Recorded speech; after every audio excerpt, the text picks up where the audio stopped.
On this episode, we're going to review at least three past events. The first one is going to be, of course, from Stardom with the Goddesses of Stardom Tag League, which is the annual tournament.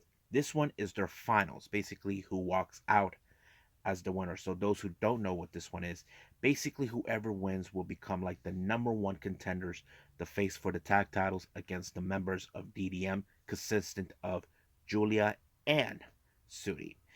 And of course, we got DDT Pro Wrestling with their event from back on December 26th in Yoyogi, which is Nevermind, which I really think is going to be interesting. But one of the matches that I'm mostly interested is, of course, Ito Respect Army, consistent of Chris Brooks and Maki Ito teaming up with the leader of Minoru Suzuki, leader of Suzuki-gun actually, Minoru Suzuki, taking on all the members of Eruption.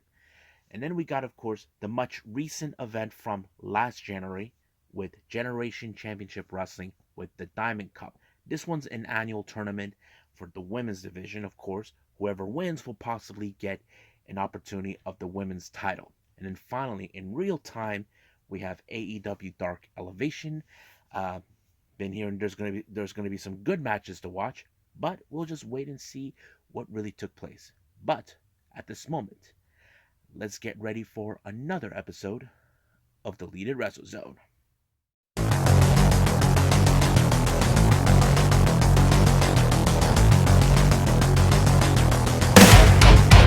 Are you ready? Get up, get up! Get up, get up! Get up, get up! Get up, get up! Get up, get up! Get up, get up!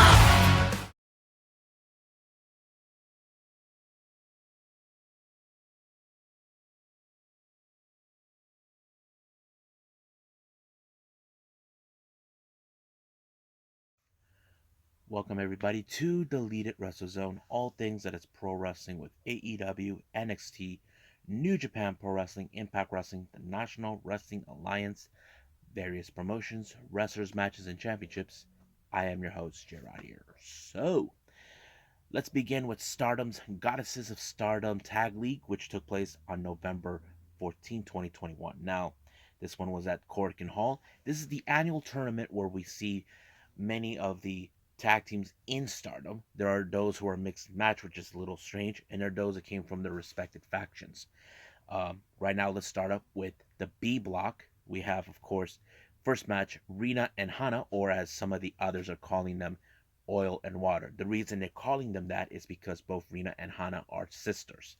So, but however, they're both from two different factions. Rina is from the villainous faction Odatai, and of course, Hana is from Stars. Their opponents is Cosmic Angels, consistent of Mai Sakurai, who right now recently just defected to DDM, and we'll get to that in due time, and her tag team partner Unagi Sayaka. Now, things could have gone their way, but however, you could not take account that right now in the second corner, where of course Oil and Water were at, basically Odatai was there. You know how Odatai are, they make sure that they get the wins. And of course, it was Ruka who whacked Unagi right in the head with her little suitcase or whatever, and allowing for Rina to pick up the victory. But however, neither team ended up moving on to the finals. Next match, we got Odatai, Fukigen Death, and Saki Kashima taking on FWC, Hazuki and Koguma from Stars. As you know, Hazuki is now became the recent member of Stars due to the fact by request by Koguma, and of course Saya Ida asked her to join. So basically, what you missed during the league, Hazuki was asked to join. At first, she didn't know what to make of it, but she gladly accepted, knowing that people wanted to see it, and of course, Saya Ida would do anything to have her by her side. It was revealed that Saya Ida was trained by Hazuki in her early time before Hazuki retired back in 2019. But the match was pretty good. But however, it was of course Koguma who did the roll up onto Kashima, allowing herself to win the match. So basically, we had them at 7 points. But the next one is a crucial one. This one consistent of Hime Boy, consistent of Natsupoi and Himika of DDM, taking on the members of Queen's Quest, or as the tag team on this group known as Aphrodite, consistent of Saya Kamitani and Utami Aishida. As you know, these girls have been the goddesses of Stardom before, but however, in this particular match, ended with, of course, uh, Utami Ashita picking up the victory. But however, this match ended in the total points of 7. So this led to FWC and Aphrodite on a tie. So as soon as this was announced, they had to switch over to knowing that they have to break the tie. So they put both teams, Aphrodite and FWC, to face off. Now this was a very good, interesting. However, many fans would say that FWC were in fact the fan favorites to win. And I think you can say that. It was a pretty interesting match, and fortunately, it was Azuki who picked up the victory when she pinned Saya Kamitani, allowing for them to be out of the tournament, knowing that they won. So FSB will be heading to the finals, and of course, they will be there at later on tonight, later that night actually. Now let's go with the A block. The first match of the A block, we have Waka Tsukiyama, who is in fact became one of the most newer members of Cosmic Angels, taking on teaming with Lady C, calling themselves Simu. Now, Lady C recently, not too long ago, back in early this year, has joined Queen's Quest, but that's a little time. Their opponent is none other than Cosmic Angels, Mina Shirakawa and Tam Nakano, known as Dream H. Now, during this time, Mina Shirakawa is becoming obsessed with the white belt itself, the Tam Nakano at the time had. Reason is this: I was unable to see the Kawasaki Super Wars. Unagi Sayaka lost that match to Tam, but Mina stepped up as the leader, and Mina Shirakawa has become more like Gollum, if you guys know what I mean. Very obsessed, all this. But she said, but here's what's the interesting part. That very particular day was the first year anniversary of Cosmic Angels since they were born. If you guys don't know what I'm referring to, on November 13th, this is where, of course, Tam Nakano formed the Cosmic Angels when it was just her and Mina, and then Unagi joined them. So basically, Mina says she had a very special surprise for Tam for the anniversary, and turned out it was this particular move that hasn't been used before for a while, and she pulled it off onto Waka, allowing herself to win. However, it did so that Lady C was also celebrating her first year anniversary since she debuted in wrestling. So basically, there was two anniversaries, and Tam Nakano even congratulated on her. But however, Mina continued with her obsessive ways towards the white belt. So she just went the cuckoo platter. Next, we got Oda Tai, Ruka, and Starlight Kid taking on DDM's Micah and Sayuri. Now, you probably say, wait a minute, isn't it Sayuri one half of the tag titles during that time? Yes, they were. But the reason that happened is because, of course, Julia was out on injury and she couldn't make it. But this match ended in a disqualification with Sayuri losing control, attacking both Ruka and Starlight Kid, allowing for Odatai to win, but neither team actually made it to the finals.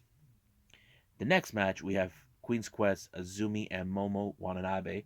This is before Momo actually defected to Odatai. They were consistent to win for a second year in a row. They were last year's winners, taking on Rin Kadakura, who's from Marvelous, and of course, the leader of Stars, Mayu Iwatani. Now, this was a pretty good match, but it was, of course, Azumi that picked up the victory, allowing herself to win. But later on, it did show that we have um, Momo Oz and FSW, no FWC become in the finals. This was one of the most impressive matches I've seen so far. These were two teams that were most likely the fan favorites to reach to the finals, but the real question, who was going to walk out? And that kind of went a different direction. And of course, FSW won thanks to Azuki, who picked up a very good victory. However, the Azumi, as you know, Koguma's dream is also not only to just team up with her longtime friend who later became her enemy and now friends again, is to become tag champions, but at the same time try to be the high speed champion. So basically, all of that was taking place. So I have to say it was pretty good, you know. FWC is one of the most fun, interesting tag matches, the tag teams to watch. But I think, but right now they're doing pretty good for themselves. Right now they're getting ready for their upcoming matches. But right now we're yet to see when they challenge for the tag titles. And I think that's pretty much it right now. So let's move on with DDT Pro Wrestling.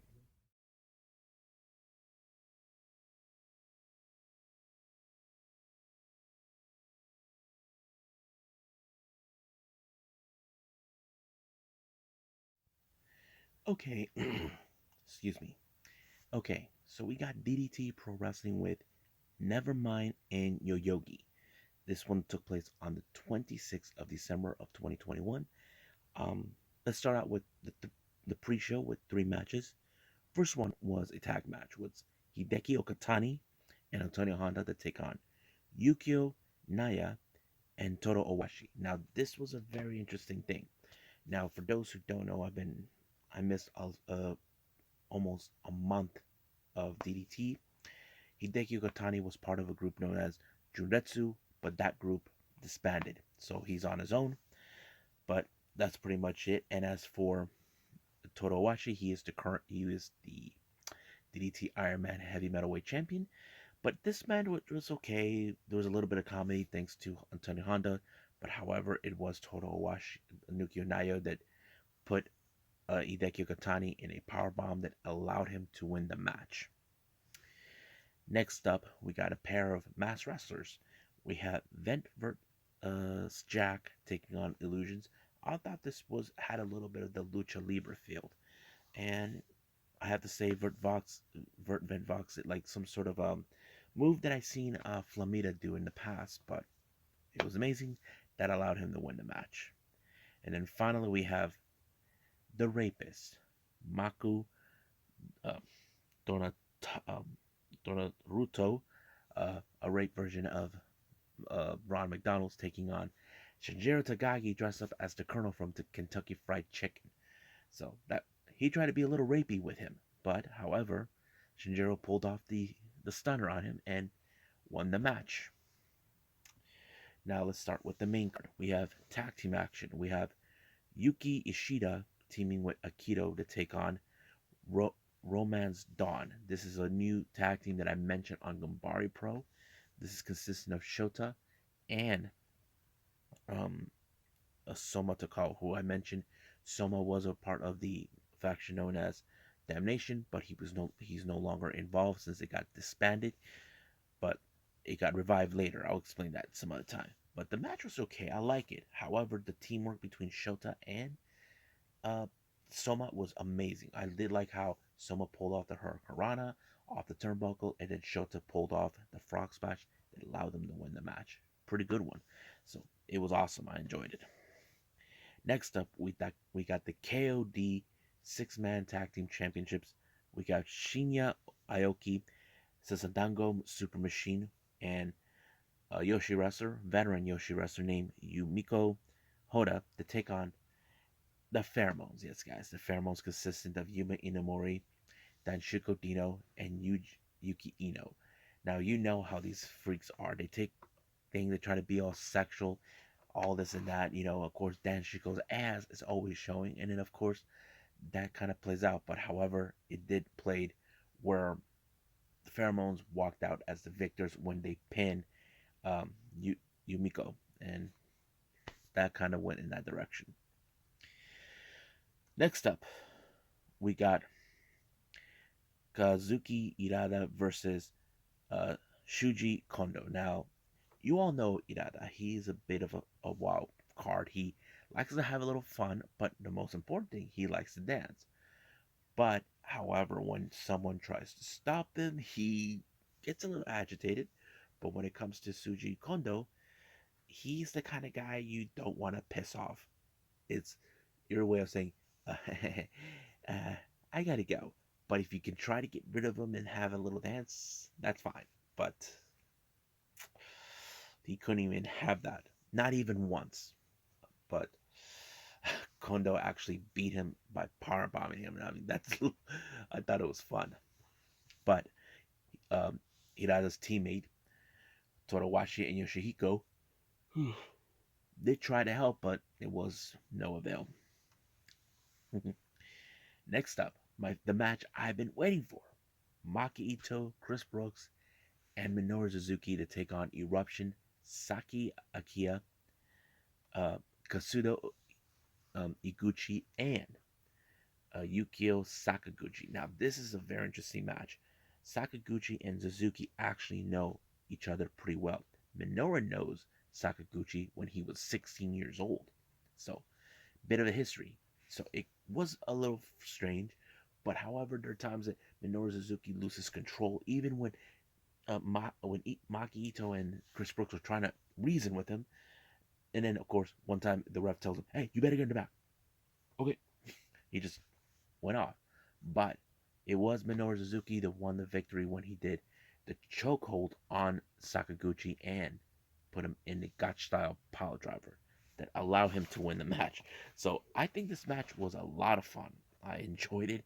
I was like wondering how can Minoru Suzuki actually join, uh, work with Maki and with Chris, but at the same time he will never join the Ito Respect Army.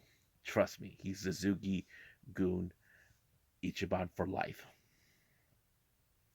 Now, when we took a little break here, we had a visit from wrestling legend, Japanese wrestling legend, Kenta Kobashi. He comes out saying that he is endorsing a stable faction, and I'll get to that stable faction a little bit.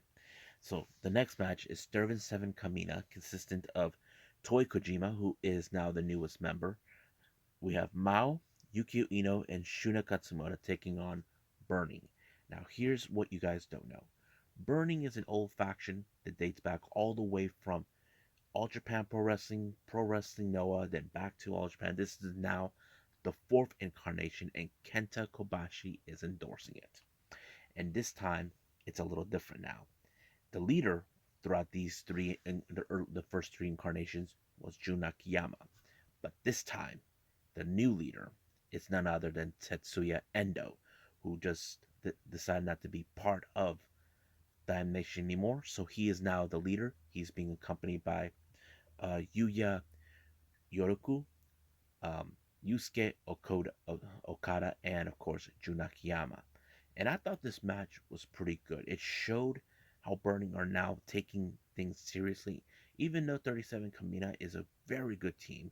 But how fortunately Toi Kojima had to be the one to take the fall due to not arrogance, but more like he should have known better not to deal with Endo, that allowed him to win the match when Endo put the shooting star press on him and allowing him to win.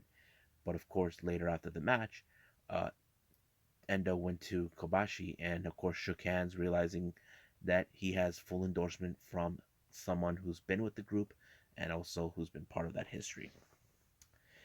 Next up, we got the DDT Universal Championship.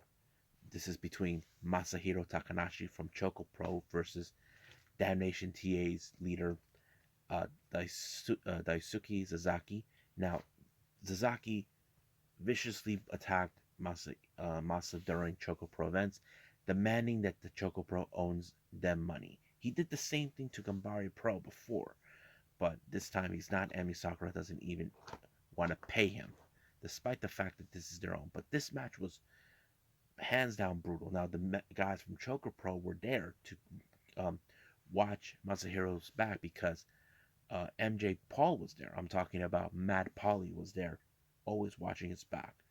But fortunately, the match ended in a cross face um, by Sasaki in order to retain the title. But however, post match he called out for Minoru Fujita. Fujita wasn't cleared to wrestle yet, but Sasaki wants him. So we'll get to that soon enough. Our next match is the KOD Tag Team titles.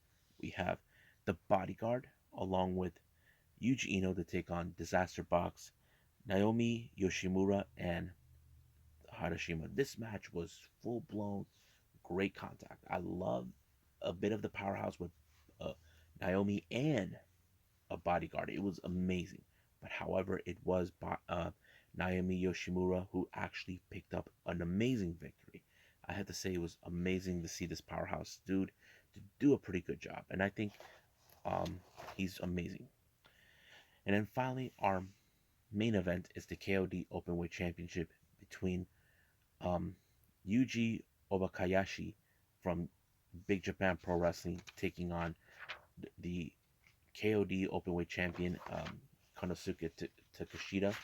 I thought this match was great. It was so intense, powerhouse type.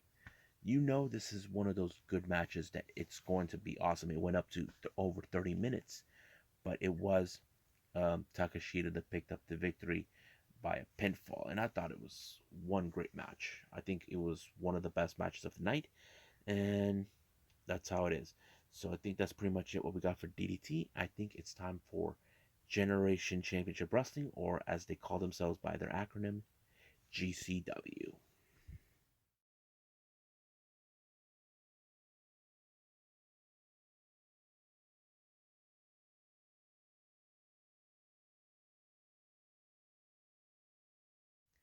Okay, so we got Generation Championship Wrestling, better known as GCW, not the other GCW, which is Game Changer Wrestling. I know it's kind of weird that they have the same acronyms. Kind of, you know, don't get me started on that. But this event is an all day female show, the Diamond Cup 2022. Now, this is their second year so far. I have seen several of their events. One, they had Shaul Guerrero, Renee Michelle. So let's start with the first match. Originally, it was not a part of the tournament, but it was became an entry because one of the competitors was unable to make it during the first round for this event. So we have Maserati versus Catalina Perez. So whoever won this match was going into Diamond Cup tournament. So this was a very much of a heated match the way it goes because they hated each other, but but the the good story about this is how these two women wanted so bad to be in the tournament. But it was Maserati that walked out as a victor when she pinned Catalina Perez in order to get a spot in the first round. Now now we get to the four matches of the first round. First match is Heather Monroe versus Sandra Moon. Unbelievable match. Heather Monroe has been known as the Killer Babe. Sandra Moon, part of FSW, and of course it was a pretty good match. But it was Heather Monroe that walked out as the victor, pinning her. Second match we got Kelsey Heather taking on Roma. No, don't know much about Roma, but Kelsey Heather, I may have heard that name somewhere down the line, but she walked out as the victor when she pinned Roma into this. Next up, we got Jordan Blade versus Killa Kate. They're both similar, technical wrestlers, submission specialists, that sort of thing. But it was Jordan Blade that walked out the victor with the leg lock onto Killa Kelly when forcing her to tap out. Now our next match is Maserati, who now entered the game, taking on Notorious Mimi. It was a pretty good match, but Notorious Mimi walked out as a victor when she did like some sort of a high kick into the face of Maserati in order to advance in the tournament. Now we get to the semi-finals. We have Heather Monroe versus Kelsey Heather. This was a very crazy match, but I did not anticipate that it was going to be Heather Monroe to walk out because she seems like the fan favorite in certain aspects. But the next one we have Notorious Mimi versus Jordan Blade. Now this one ended with the match ended due to the pounding on the head by Jordan Blade in order for the ref to realize the match is over. So Mimi wasn't going to get up from this one. Now our next match we have a non-Diamond Cup match. We have of course Kelsey Reagan taking on Amari's Blair. If you guys, the idea is that Kelsey Reagan does not like Amari's Blade because Blair. She thinks that she's too much of a goody two shoes, that she's not ready to be in the same league as everyone else. I mean, I have to say Amari's Blair, who I followed for quite some time. Uh, she does have the pretty face, but only has 2 years of ring experience, but I'm sure she'll get there. But she did put up a good fight, but fortunately, she got pinned by Kelsey Heather. Not Kelsey Reagan. My bad. Whew. Now we get to the final of the Diamond Cup. Heather Monroe versus Jordan Blade. This match was more like, okay, Jordan Blade could have won it, but Heather Monroe found ways to ensure she walks out as the victor. But the final straw is when she used the ring ropes in order to win the match. Referee did not see it. It did allow her to win the the medallion where she can get a title shot at any time, at any place, at any given time. Now the next match is for the GCW Diamond Division Championship. We have Vipress, the leader of the Coven, taking on Queen Aminata. Now this match was also good. However, Kelsey Reagan shows up, who's also a member of the Coven, decided to give a helping hand. But however, that match did not go exactly how the Coven wanted. Queen Aminata win. But as soon as that match was in, the Coven gave Queen Aminata a beatdown and allowed them to walk away. But however, Heather Monroe took advantage of the opportunity in order to cash in. She was she pinned Queen Aminata first, but it did not work. Second time, she did, and she walked out as the victor. She really took really a good calculated risk of winning this match in order to become the Diamond Division champion. Oh, what did I thought about the show? It was pretty good. I like it. I can see more of this. I feel like promotions should do more like this. I don't know why, but I like it. So I think right now let's move on with AEW Dark Elevation.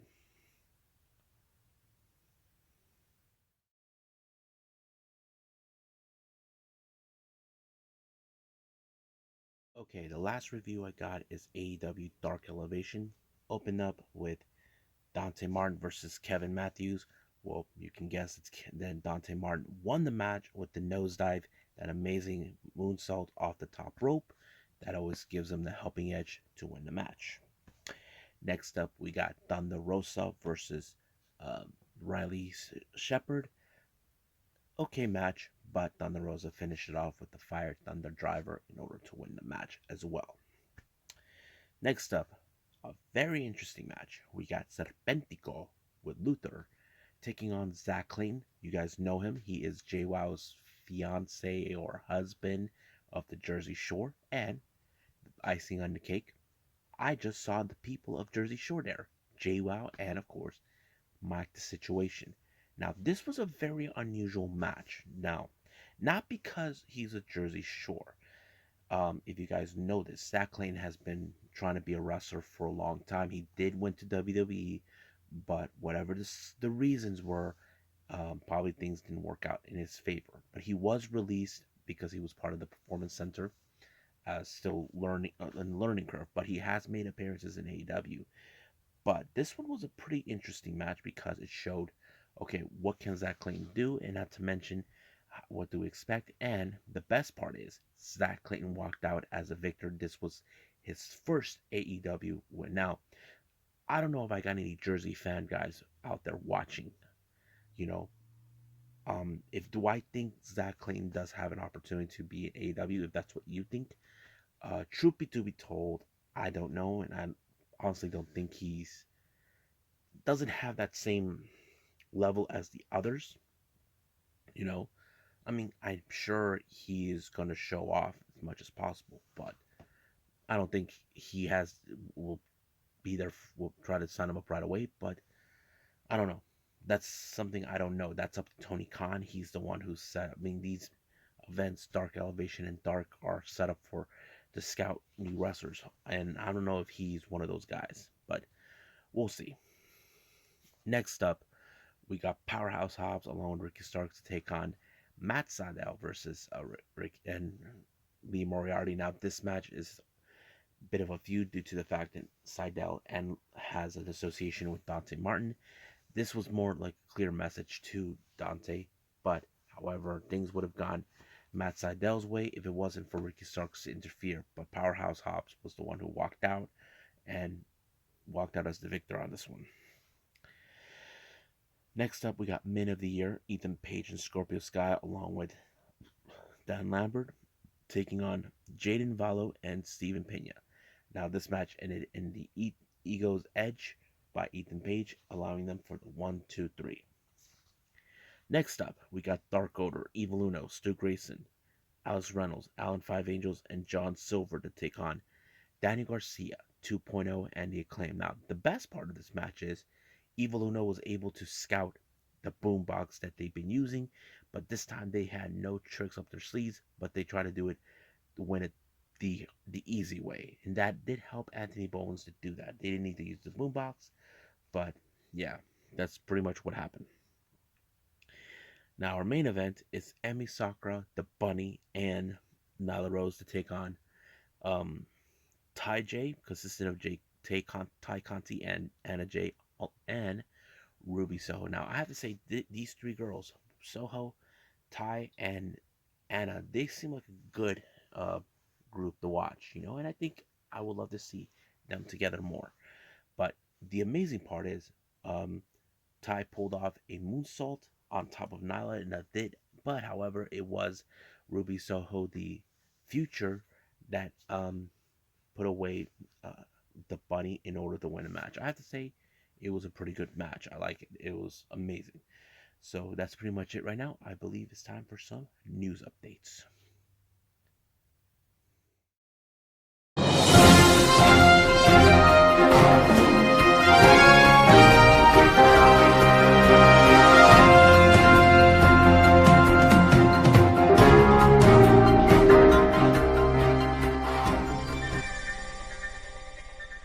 Okay, so here are some news updates.